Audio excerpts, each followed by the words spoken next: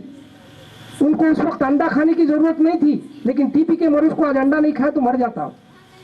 آج جو بیماریاں امت مسلمہ کو گھیری ہوئی ہے ان بیماریوں کا علاج بھی موجود ہے, لیکن یہ لوگ کیا کر رہے ہیں معلوم, بیماریاں ہے تو ہے مگر وہ مکروہ ہے, وہ بدعت ہے, وہ بدعت الضلالہ کہہ کے روکا جا رہا ہے. تو جو باتیں آج جیسے میں ابھی آپ کے سامنے بتایا, سلام سمجھو یا فاتحہ سمجھو یا نہیں تو اب کسی ریاضت کوئی کسی قسم کے ذکر و اذکار سمجھو یا ریاضت سمجھو, تزکیہ نفس کی بات سمجھو, یہ جو بھی باتیں بزرگان دین کی ایجاد کرتا باتیں ہیں, یہ باتوں کی ضرورت اس وقت نہیں تھی, لیکن وہ دین میں موجود ہے بیج کی شکل میں. کتاب و سنت سے یہ ثابت ہے باتیں. سلام کی باتیں بھی کتاب و سنت سے ثابت ہے, فاتحہ کی باتیں بھی حدیث سے ثابت ہے. اور جتنے بھی باتیں بزرگان دین ایجاد کیے ہیں جو چھپے ہوئے تھے اس زمانے میں اس کی ضرورت نہیں تھی, فردن ہوا کرتی تھی. ان باتوں کو آج کے دور میں اولیاء اکرام نے روحانی بیماریوں کے علاج کے لیے استعمال کیا ہے. اور وہ صحابہ کے دور میں بیج کی شکل میں تھے, بعد میں تابعین اور تابعین کے زمانے میں وہ تخم بنے, ائمہ کے دور میں وہ پودا بنے, اور اولیاء اکرام کے زمانے میں وہ جھاڑ بن کر ہمارے روحانی بیماروں کا علاج کر رہے ہیں. اور باطل جماعتیں اس کو بدعت کہہ رہے ہیں. یہ آج بیماری ہے تو وہ بیماری کا علاج بھی ہونا چاہیے نا. آج کی بیماری کا جو علاج ہے, آج کی بیماری کی روحانی بیماری کا جو علاج ہے وہی بدعت حسنہ ہے. اب میں آپ لوگوں کو سائنس کی فیلڈ سے, سائنس کے شعبے سے بتانا چاہتا ہوں. سائنس نے کتنی ترقی کی ہے میں آپ لوگوں کو بتانے کی ضرورت نہیں ہے. آپ سب لوگوں کے جیب میں سیل فون موجود ہے. لارڈس کا کرکٹ میچ آپ گھر میں بیٹھ کر دیکھ رہے ہیں, اور آج انسان چاند میں بھی جا چکا ہے. یہ جو ترقی ہوئی ہے, کیا 100 سال 200 سال پہلے تھی ترقی؟ سائنس کی ترقی نہیں تھی. سائنس کے فیلڈ میں بھی بہت سارے اچھے بھی چیزوں کا ایجاد ہوا, بہت سارے برے چیزوں کا بھی ایجاد ہوا. اور جو برے چیزوں کا ایجاد ہے میں اسے بدعت سیاح کے عنوان میں رکھنا چاہتا ہوں, اور جو اچھے چیزوں کا ایجاد ہوا میں اس کو بدعت حسنہ کے عنوان میں رکھنا چاہتا ہوں.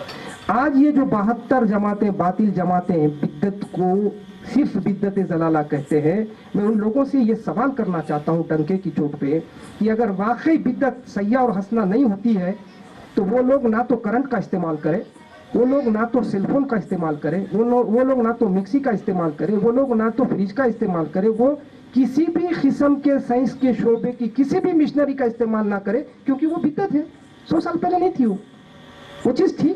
فریج تھا, ٹی وی تھی. 100-200 سال پہلے یا 400 سال پہلے کرنٹ تھا نہیں تھا. پھر اس کو کیوں استعمال کر رہے ہیں؟ کیونکہ اچھی ہے نا, گھر میں روشنی آ رہی, سیل فون میں بیٹھ کے بات کر رہے, کس سے بولے اس سے دنیا کے فائدہ ہو رہا, سامنے دکھ رہا, استعمال کر رہے. لیکن دین میں اسی طرح فائدہ ہونے والی ان باتوں کو کیوں استعمال نہیں کرتے؟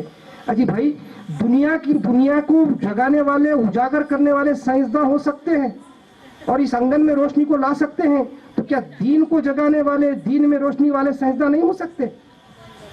ذرا غور کرو، فکر کرو. اللہ نے ہم کو عقل دی ہے. جب دنیا کو جگانے والے، یہ انگن کو روشن کرنے والے سائنسداں ہو سکتے ہیں، تو کیا دین کو روشن کرنے والے نہیں ہو سکتے؟ دنیا کے سائنسداں اگر انگن کو روشن کر سکتے ہیں تو میرے غوث و خواجہ دین کو بھی روشن کر سکتے ہیں. ان کے ایجاد کرنا ہر طریقے میں کوئی نہ کوئی راز اور عرفان چھپا ہوا تھا. جو اس کو نہیں سمجھتا ہے وہ گمراہ ہے. یہ ہے بدعت سیئہ اور بدعت حسنہ. اب ایک بات میں آپ کو بتانا چاہتا ہوں کہ بدعت حسنہ میں بھی 4 قسم ہے. اچھی بدعت بھی 4 قسم کی ہوتی ہے. یہ میں نہیں کہہ رہا ہوں، یہ علماء خود اس کو بانٹے ہیں. علماء لوگ خود بیٹھ کر سب لوگ متفق ہو کر یہ بدعت کو 4 قسم سے بانٹے ہیں، 5 قسم سے بانٹے ہیں. 5 قسم میں ایک حرام ہے آخری. جو پہلے کی 4 ہے وہ حرام نہیں ہے. ایک واجب ہے، بدعت واجب ہے، اور دوسری بدعت مندوب ہے، تیسری بدعت مباح ہے، اور چوتھی بدعت مکروہ ہے. یہ 4 بھی حرام نہیں ہے، لیکن ایک ہی اس میں حرام ہے بدعت، وہ آخری بدعت حرام. اور حرام کیا ہے معلوم؟ نئی جماعت کا ایجاد کرنا، فرقہ باطلہ کو عروج میں لانا. فرقہ باطلہ سے مراد وہ فرقہ، وہ جماعت جس سے امت مسلمہ بہک جاتی ہے، جس سے امت مسلمہ کا ایمان برباد ہو جاتا ہے. ایسے کسی نئی جماعت کو، نئی راہ کو چننا ہی بدعت حرام ہے. باقی جو 4 باتیں ہیں وہ واجبہ جو ہے، فائدہ پہنچانے والی تعلیم کو حاصل کرنا، دینی تعلیم یا نہیں تو نحو، علم نحو، اور اسی طرح تصوف بھی ایک علم ہے. ایسے تعلیموں کو آدمی جب سیکھتا ہے تو اس سے اس کا دماغ کشادہ ہوتا ہے اور اس میں انسانیت آتی ہے. اسی لیے وہ زمانے میں ایسی بات نہیں ہوا کرتی تھی صحابہ کے دور میں، لیکن بعد میں ضروری ہو گیا کہ انسان کو انسان بنانے کے لیے تعلیم ہونا بھی ضروری ہے. تو علماء نے کہا کہ اسے بدعت واجبہ میں رکھا جائے، واجب قرار دیا گیا اس کو. یعنی ہر ایک آدمی تعلیم کو سیکھنا چاہیے، تعلیم کو لینا چاہیے. اور دوسری جو مندوب ہے، دینی مدارس کو بنانا اور کسی بھی اس طرح کے جو دین سے تعلق رکھنے والے عمارتوں کو بنانا، اس کو بدعت مندوب میں رکھا گیا ہے. تو عمارتوں میں جو دین کو فلاح اور بہبودی دینے والے عمارتیں ہیں، اسی طرح خانقاہ بھی تو دین کے لیے ہی کام کرتا ہے. خانقاہ سے تصوف کی تعلیم اور قرآن کی باطن کو سمجھایا جاتا ہے. ایک انسان کو انسان بنایا جاتا ہے، بے ایمان کو ایمان والا بنایا جاتا ہے. یعنی اسلام کے فروخت کے لیے خانقاہ کا قیام ہوتا ہے. اسی لیے اس کو مندوب میں رکھا گیا ہے. وہ لوگ نہیں رکھے ہیں، لیکن میں آپ کو بتا رہا ہوں کہ خانقاہ بھی مندوب میں ہی آتا ہے. اور تیسری جو بات ہے مباح، وہ لذیذ اشیاء کا استعمال کرنا. یعنی جو صحابہ کے دور میں نہیں تھی، بریانی نہیں تھی وہ زمانے میں، 65 نہیں تھا، چکن 65 نہیں تھا، اور بھی بہت سارے کھانے کی اشیاء اس وقت موجود نہیں تھے، لیکن آج ہم لوگ بے جھجک اسے کھا رہے ہیں. کبھی کھاتے وقت ہم کو یہ خیال نہیں آیا، یعنی مجھے یہ خیال نہیں آیا کھاتے وقت کہ کیا صحابی کبھی بریانی بھی کھائے ہوں گے. میں نے آج تک نہیں سمجھا، حق کہہ رہا ہوں آپ کے سامنے بیٹھ کر. کبھی میرے دماغ میں اتنا خیال نہیں آیا کہ کیا صحابی بھی کبھی بریانی کا ٹیسٹ دیکھے ہوں گے. یہ خیال مجھے نہیں آیا، جبکہ آنا چاہیے، کیونکہ میں بدعت پر ہر بدعت کو ضلالہ نہیں کہتا ہوں، اس لیے شاید مجھے وہ خیال نہیں آیا ہوگا. لیکن میں ان لوگوں سے سوال کرنا چاہتا ہوں جو لوگ بدعت کو، ہر بدعت کو بدعت الضلالہ یعنی خراب بدعت کہتے ہیں. وہ لوگ کبھی سوچے ہوں گے کہ صحابہ کے دور میں بریانی تھی، چکن 65 تھا. آج جو لذیذ اشیاء ہے کیا وہ اس وقت موجود تھے؟ نہیں تھے، لیکن آج ہم اس کو کھا رہے ہیں. کیوں؟ کیونکہ یہ بدعت مباح ہے، حرام نہیں ہے. ہم کو پورا حق ہے. وہ زمانے میں نہیں تھا تو کیا ہوا؟ وہ زمانے کی کوک جو پکانے والے تھے وہ ان میں اتنا شعور نہیں تھا، اسی لیے یہ نئے چیزیں ایجاد نہیں ہوئی. ہمارے زمانے کے کوکس بڑے بڑے تعلیمات حاصل کر کے، بڑے بڑے ڈگریاں لے کے اچھا پکوان کر رہے ہیں. نئے نئے طریقے، روز نئے پکوان جو ہے نکل رہے. 100-200 قسم کے کھانے ہمارے دعوتوں میں ہوتے ہیں. یہ ہماری خوش نصیبی ہے، سرکار کا صدقہ ہے. تو کیا سرکار مکو کھاؤ بولے؟ نکو کھاؤ بولے؟ کھاؤ بولے، حرام نہیں ہے.